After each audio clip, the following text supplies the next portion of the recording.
So I'm just going to have you start by introducing yourself. I'm Brian Price in Houston, Texas. Tell me about what kind of impact Hurricane Harvey has had on you. The water came in to about 4.5 feet in my house, and all of everything that was downstairs was damaged to a point where it's all out in the front yard now.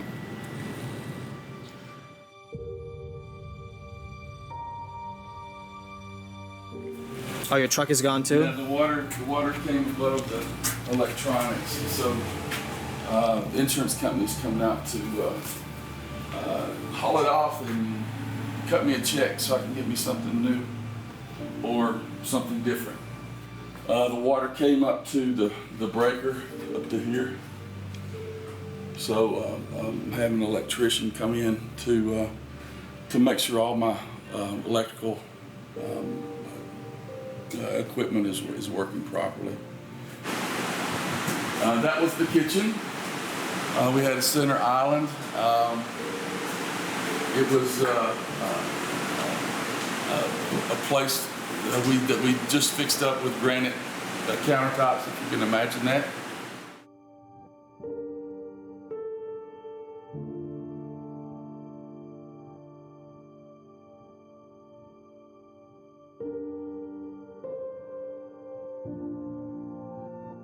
The good people of Houston have been really taking care of us. I don't know how many people have come down the street and asked, do you need any water? Do you need any help? What can we do to help? It's what's making this a lot easier.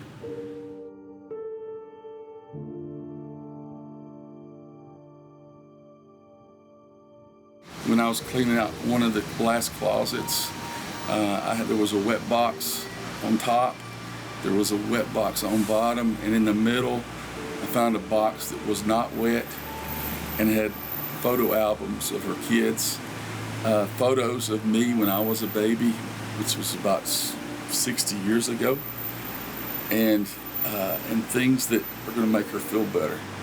So that was a blessing. I don't know how that happened, but I sure am glad we found something that we could take back some memories. That's my youngest daughter, who's 19 now. But this is the things that my wife Lindy just was so worried about. Here's some things. This is of Keller. Some black and whites that these are going to make her feel so much better. And that's the important thing. Everything else can be replaced. These memories can't be replaced. We're just happy that we're together, and we're going to survive this. And this house, the empty house that you saw, will again be a home for Lindy and Brian and our kids.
Houston, Texas, the fourth largest city in America.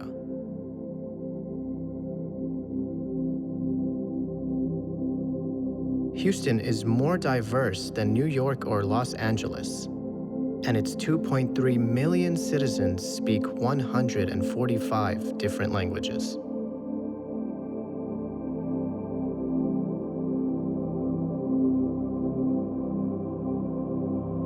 There's just something special about Houston.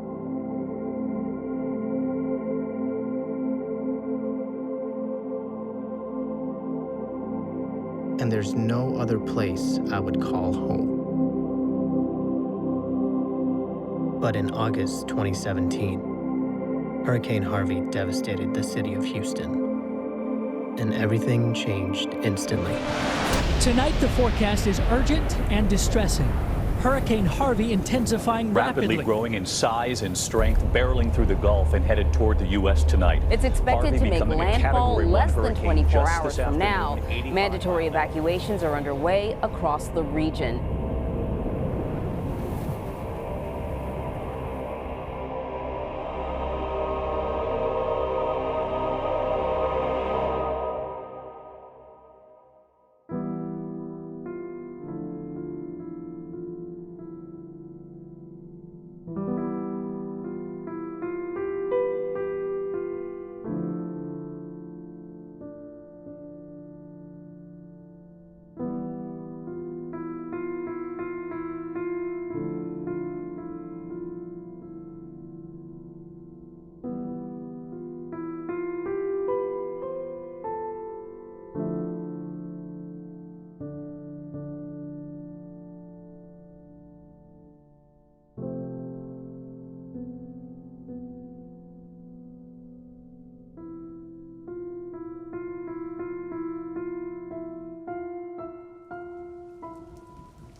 What is the emergency? My son is missing. He went out in the water and they can't find him.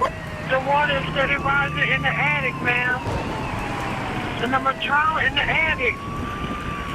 And I'm 37 years old.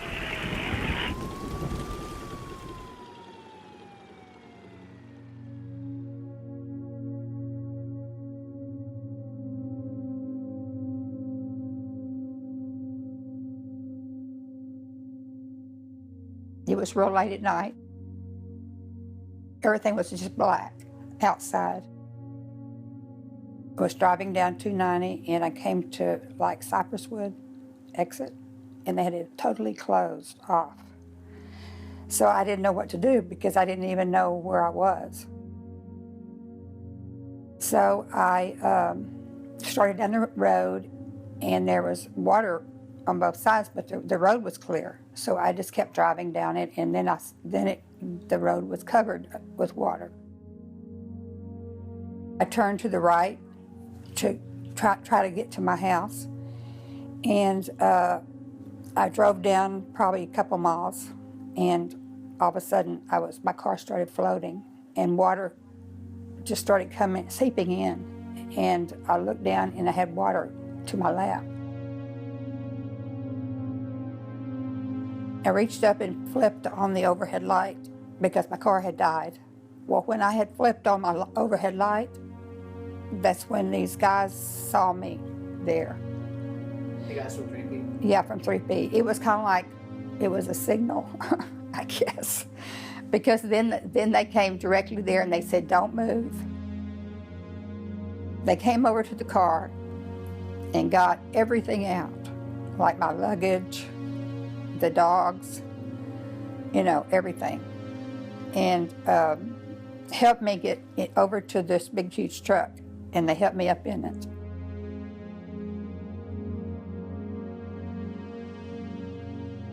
It was just a miracle. It was like God sent them to me to help me. Because until I turned that light on in the car, I just don't think anybody would have seen me, And I just think it was like a beacon, and they were there. And I really appreciate all that they've done with all my heart. 3P, I have guys here in Houston that I can't get out to that area in Orange or to Port Arthur. Do you have places here in Houston you need lifted jeeps and guys with medical training? Outlaws, you can send them up to 3P. We'll coordinate it out of here. Break. Command 102 Bravo, 102 Bravo. Can you tell me where you are outside of? We didn't catch it. This is Ian Chrisman, one of the owners of an ATV repair shop called 3P Off-Road. Ian and his team of employees started offering high-water rescues to stranded residents during Hurricane Harvey. Starting with just 10 volunteers, they quickly grew to become one of the largest search and rescue operations in the Houston area. Of course, we bought the Army truck last year, and when we bought the Army truck, we came into a flood last year immediately. And we used the Army truck then. We went out having fun at first, and then it turned into something a little more serious. So as the hurricane was approaching, this time, we were already ready to rock and roll with our small unit to go out and try to help people the best that we could. We actually put a post out on Facebook, and we had specific areas that we were going to, Cypress area, Tomball area. The very first rescue that we made, the boats that we brought with us, the jet skis that we brought with us couldn't make it because the current was so strong in that short a time that the Army truck went in. The guys were pushing the boats in, and once they got past a certain current of some crossroads, they were able to get deeper into the neighborhood and start picking people up. But the first house that we stopped at, there was a family, a mother and a father and 2 boys, and I have a 14-year-old boy and a 20-year-old boy, and these boys were about the same age as my youngest son, and they were scared. I mean, they were really scared, and the mother locked eyes with me, and just her appreciation, her gratitude. You're naked at that point. You have nothing. They had backpacks on their backs, and she just was crying and, thank you, thank you, thank you. And they were the first ones that we got on the truck. And it just went from there. Our core group, we were out and about, getting things going. And the Army truck is an attraction. So, of course, people are looking at this going, hey, how can I help? How can I help? I have a boat, and we're meet us at the shop, help us out, meet us at the shop. Next thing you know, it was just hundreds and hundreds of boats and big trucks and a lot of people came to help, the whole, from everywhere.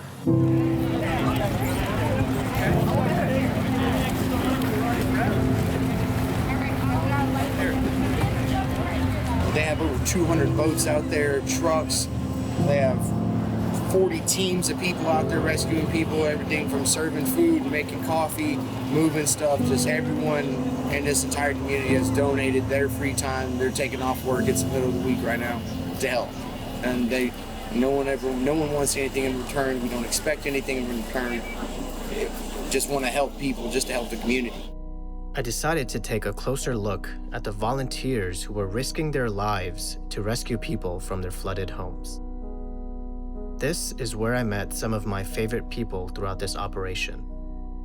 I call them the Boys of 3P.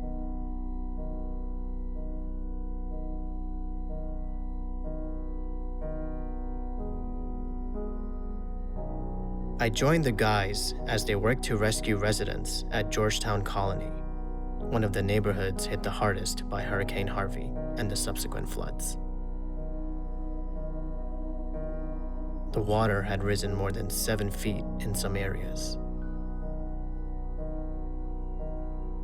After a mandatory evacuation was issued because the water was expected to rise another 7 feet, these volunteers worked for hours to help evacuate everyone.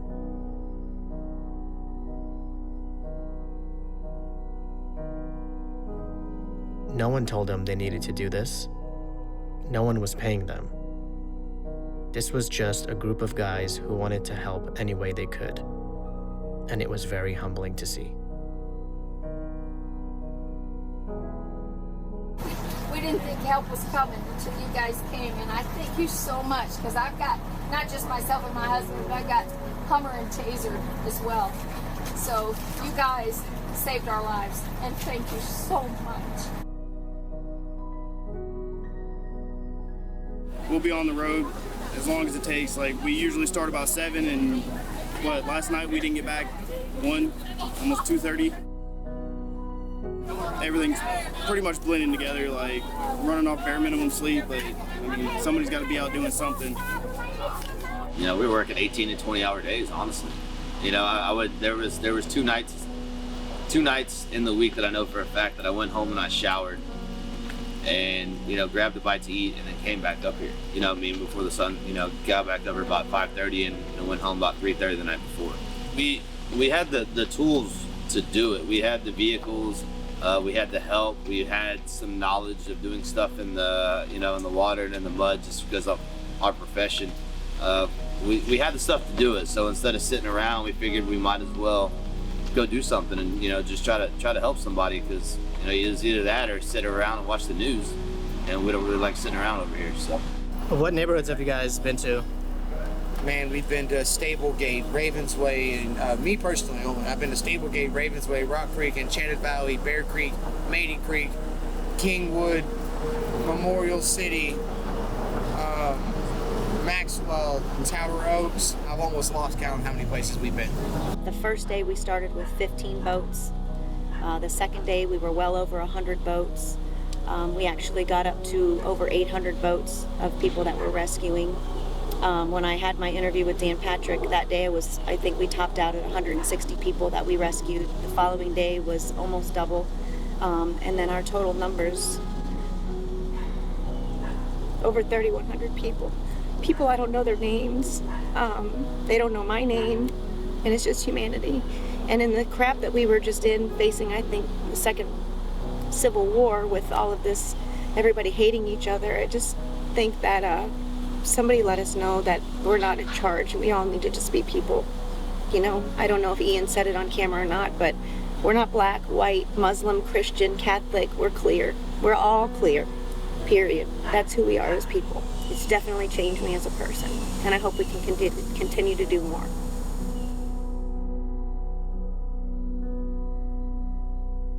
The boys of 3P were not paramedics, nor were they formally trained for what they did. They were just ordinary guys with extraordinary hearts and a desire to help others. The operation at 3P was the perfect example of what can be accomplished when people work together, regardless of who they are or where they came from. They showed us what it means to be a Texan, but more importantly, what it means to be human.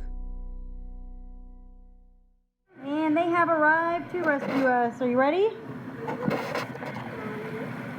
Oh no. How you doing? I'll start taking bags. Awesome. Oh my goodness. Y'all freaking rock. Thank you so much. Thank you. Yay! How long have you been living in this house for? 4 months. 4 months. We just moved in. So where were you guys living before you lived here? Before we lived here, we owned a home in Lakewood Forest on the other side of the bayou. I sold that house to start the company and moved in with my parents for 2 years, or 3 years. And then when we saved up from the company, thank God it didn't fail, or not yet, we bought this house with every penny we had. Just tell me a little bit about what you guys were doing before Hurricane Harvey started, like right before. Right before. Right before, the day before, John learned how to ride his bike out front without training wheels. Yes. It was sprinkling a little bit, and he is 4 years old, so he was super excited about that. And then we kind of prepared a little bit. We were told that the neighborhood has never flooded, ever, since it's been built, so we weren't really worried. We picked up a few things that we thought, just in case, if it does flood, we'll move these upstairs. But we weren't worried. All the neighbors said, it's never flooded, you're probably not gonna flood, you have nothing to worry about. And they were wrong. They were wrong. We were very wrong.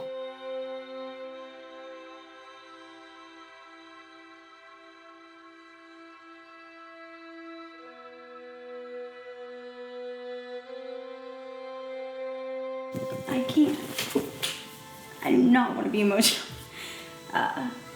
You talk. So, when the water came up, it finally came to the door. It came to the front door at the same time that it came to the back door. And you could see it coming up through the windows on the side of the house as well. It was already in the garage, and it started seeping in through right behind the fireplace. The moment it started coming in the house, from that point, when the water started coming in, it took about maybe 30 minutes for it to actually cover the entire floor in the house with probably 3 inches of water. And then over the course of the next 3 hours of raining, it got up to the point where it was coming in through the windows. So.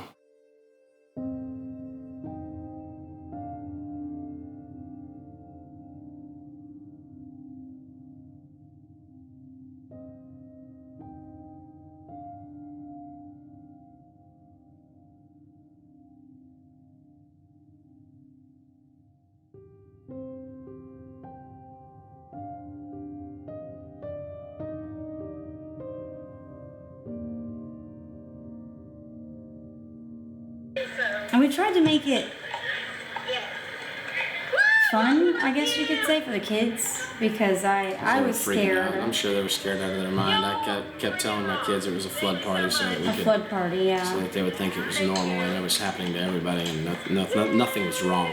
How other way to hold it together than just make it fun? Because kids don't know.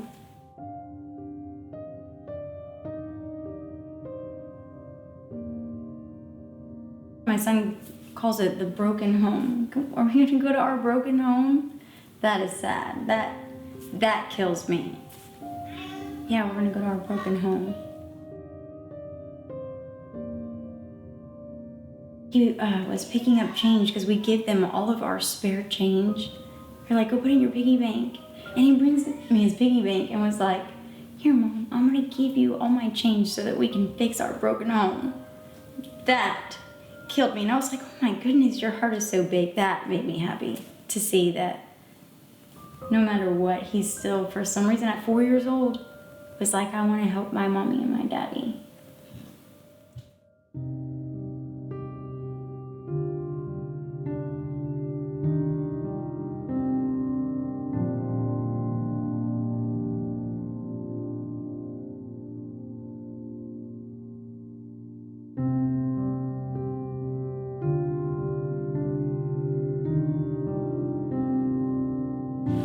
John, he just did not want to be dropped off at school after that. Yeah, John's having a hard time. So, I mean, he would cling on to me and he would kick and push the teachers away, like, I guess separation anxiety? I don't know. So that's kind of hit him tough.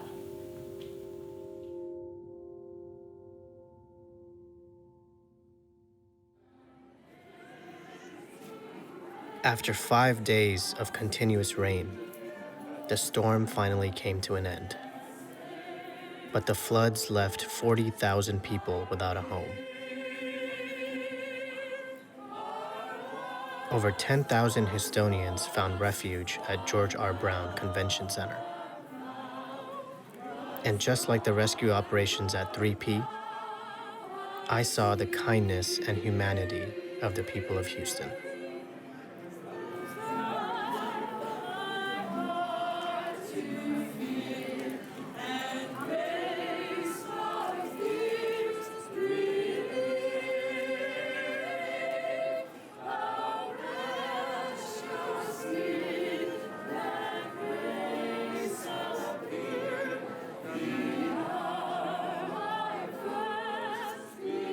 It was time to rebuild.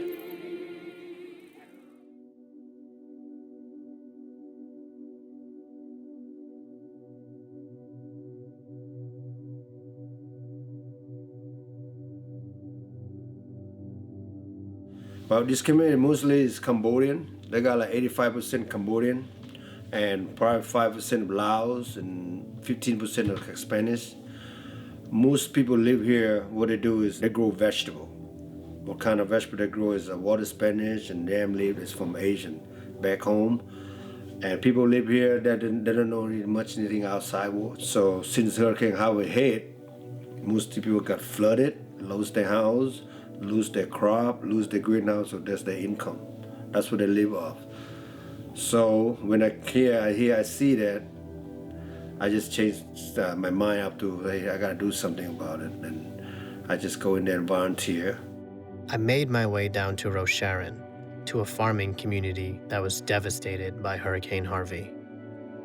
Over 180 homes were destroyed in the storm, and these families spent the next year living in shacks. Stays here. So 6 people in this house? Yeah, this is grandma's room. Grandpa, grandma. I mean, it's not a room. Wow. Yeah.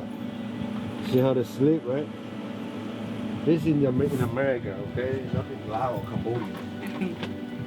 Look at that.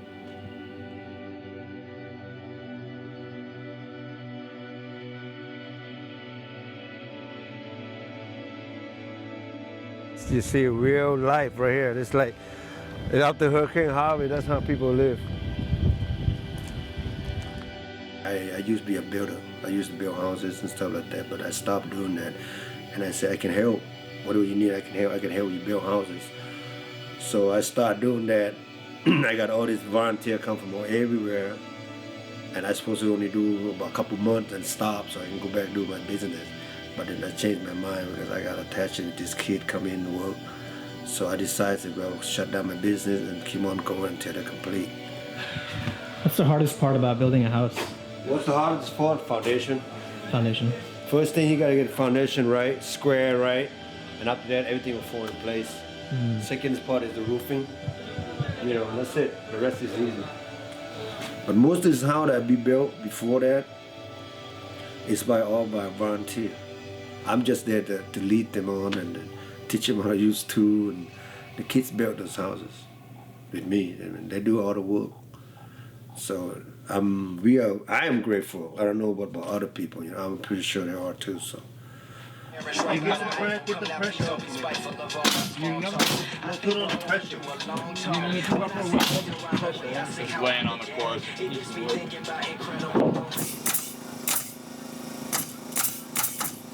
My name's Allie DeLuca, and I'm a volunteer here with Marquette's club that's called Mardi Gras, which stands for Making a Real Difference in the Gulf regions and areas surrounding. What we are is a disaster relief organization, so we go to different places that have been affected, whether it be by hurricanes or tornadoes or any natural disaster, and we work together with the community to help rebuild and get them back up on their feet.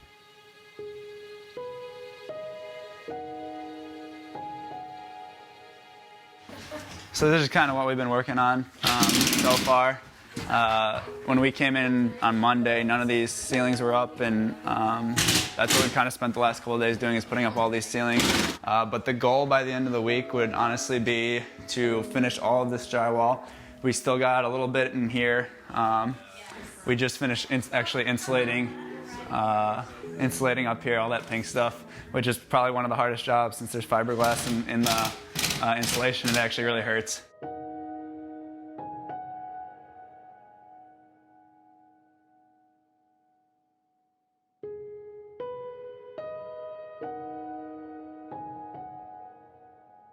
We've been doing the best that we can in the last couple of days, and it's kind of amazing what you can accomplish in a week of work if you have a team of 7 people that really care about what they're doing and are willing to get up at 7 a.m. and work all the way till 6 p.m. You can get a lot done. So it's been a great week, and we're just going to keep cranking it until we're as far as we can get. So yeah. Can you show me the rest of the house? Yeah, definitely. The way that we get to interact with the community living in Johnny's home, he opens his arms and his home to us, feeds us, gives us lodging and everything. It's just incredible to see just people coming together to really make a difference. And that's the whole motto Marquette stands for. Our motto is to be the difference, and this is really one of those ways through Mardi Gras, our organization, is when you really get to see that happening, and it's a very cool feeling. I'm just showing him this side of the house. Okay. So this is kitchen, and Han cooks all of our meals. Cleaning, still cleaning. I'm cleaning right now, and my dinner is gonna start right away. Yes, she's good. How many people do you cook for? This trip, maybe 40 over. Oh yeah? Yeah. Every day, huh? Yeah, for this week, yeah.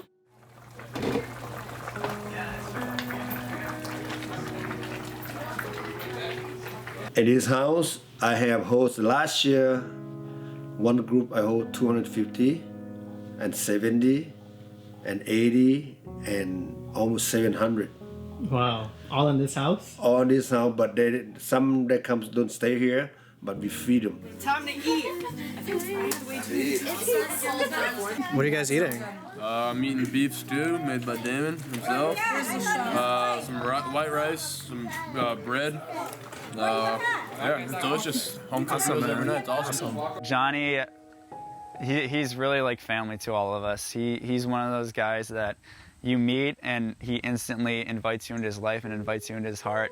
And even after only being here the first week that I ever came here and our group ever came here, we knew we wanted to come back immediately, not only because of the work we had to do and the work that still had to be done in this neighborhood, but also because of how amazing and how loving and how hardworking Johnny was. And it was just that insane amount of passion and energy that kind of draws all of us towards him. Seeing this kid come out here and work, you got to see it in August. You know how hot it is in August in Texas? It's hot, right? 100 and something degrees. On top of the roof, it'd be 115, no wind.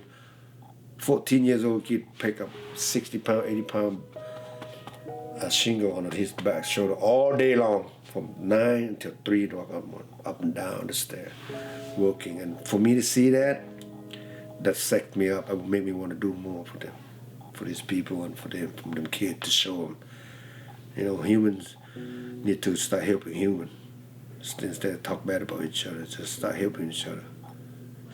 Before we, go on with one of our traditions here, our campfire sing songs, just want to give a quick thank you from everybody to Johnny and Han.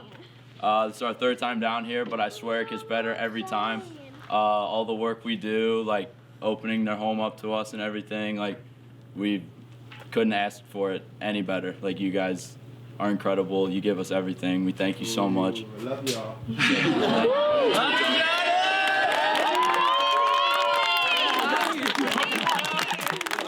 Oh my God!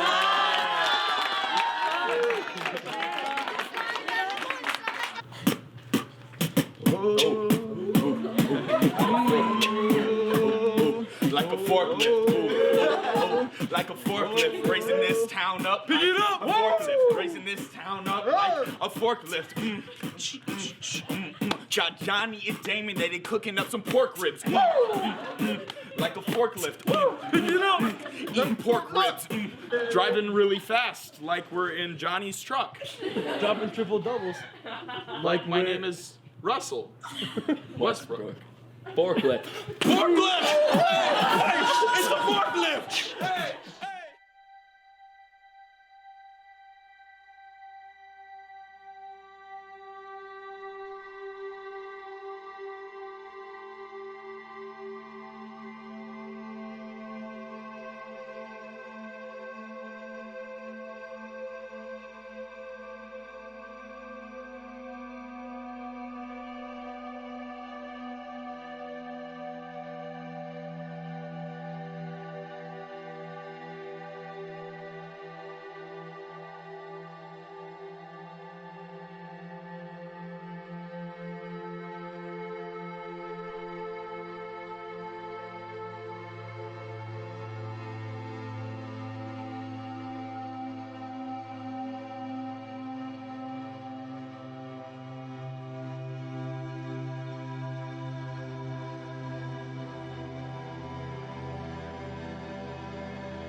Would you consider yourself a hero?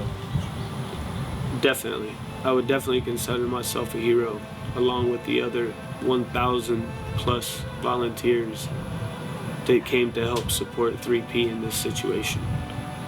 They're all heroes. I'm a hero. Syed, you're a hero. Everybody that was involved is a hero. We helped over 3,000 people, and they needed it. And all the volunteers that were here with us, they're all heroes. So yeah, I feel like I'm a hero too. Those whose lives were destroyed by Hurricane Harvey will recover and rebuild better than before. Because that's what Texans do. That's what Americans do. And if we can learn to put our differences aside and work together, we can accomplish anything. Love will always conquer hate, and good will always defeat evil. This is what makes us Houston strong.